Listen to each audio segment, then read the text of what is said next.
We can serve Germany or the Führer, not both. It's just that sort of talk that has you sent here, Colonel. Here we go, rehearsing. He was sent to North Africa because he was outspoken about Hitler. He was concerned as to his well-being if he was not sent away. At this point in the war, the German army was losing North Africa by degrees. And the 10th Panzer Division was on retreat as they were being pushed back both by the Americans and by the British. They were attacked by British aircraft. He lost his eye, his right hand, and 2 fingers on his left. This sequence is basically the moment that Stauffenberg gets his terrible injuries that we see through the rest of the film. This is a very realistic type film. The movie has been incredibly well researched, so we wanted to be as truthful and as close to reality as the real story was, because the real story stands on its own legs.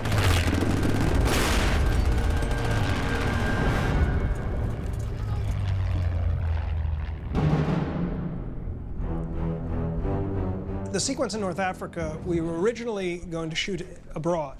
So I scouted Jordan, I scouted Aqaba, the Middle East, I scouted Spain. What happened was that when we got to Germany, we started to meet members of Stauffenberg's family. We started to meet people who knew members of the German resistance. So as we began to learn more and more about these people, who they were and what their motives were, we began to reassess Africa and the way it was written. So we decided to put Africa aside and finish the movie.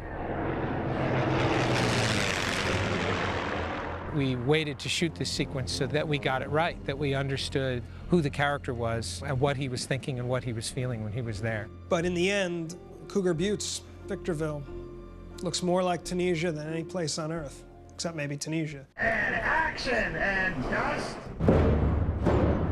We've had a very filthy time here in the desert. We've been blowing a lot of dust products around just to, you know, simulate after explosions and what we did with the big bangs. We made a conscious decision on this one. We wouldn't go for the usual fireballs that you get in movies. We've gone for more cement dust look effect on this with a flash and an impact in the center of it. We wanted a real sense of reality and danger and the dirt and the horror of war. And this man right in the middle of all this horror. It's not pretty, it's not romantic, it's not heroic, generally speaking, you know what I mean? It's got to be down and dirty. We've done some huge explosions, like stuff going over 125 feet in the air. That requires a lot of force and a lot of energy, so we were using high explosives. Then the issue is, how can you do that safely and put somebody safely close to it? So basically what we were doing was building big shape charges here and generating and shooting our forces vertically and then being able to direct the energy so carefully and so reliably that we could predict exactly how it was going to behave when we popped it. So we could stick somebody in an area we knew was going to be a safe zone. Good morning, Tom. How are you going to hit the ground? We've got a load of this which will cover. All the stunts have basically been designed for Tom, where Tom does them all himself. I haven't doubled Tom at all in this. Right over here, we have a tank that we blew. That was probably our biggest explosion with the actors. Bernard Hill and Tom Cruise were right on top of that explosion when it went. And we've actually come up with, I think, some great-looking explosions and very realistic. Looking at the footage and the photographs of the Second World War, I think the dust adds so much to it.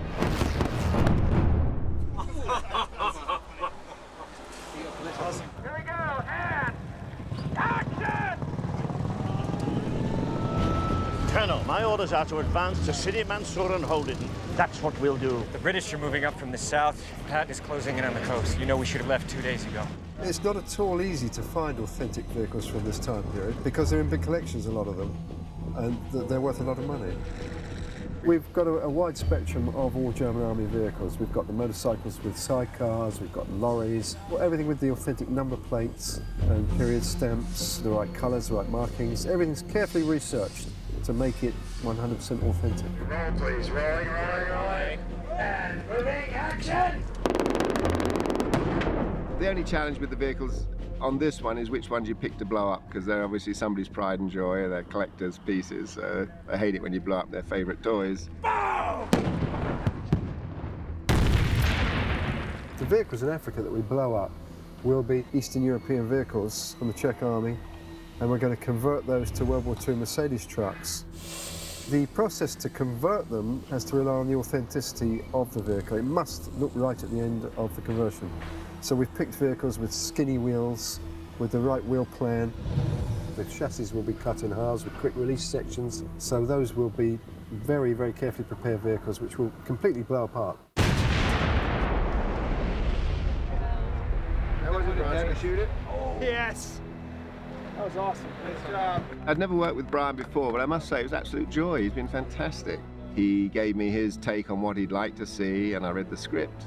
But I came out here and planned everything. He flew in the night before we started shooting. I showed him what I plotted out, the route the aeroplanes were going to take, and what the effects were going to be. He's an absolute treasure to work with. It's fantastic. You know, in the world of modern visual effects, it's rarer and rarer, particularly with equipment this old, that we get to shoot with real aircraft and all this real material. It was a very cool experience. To be there on set and see what it was that we were creating, the level of detail and authenticity that every department was pushed to create.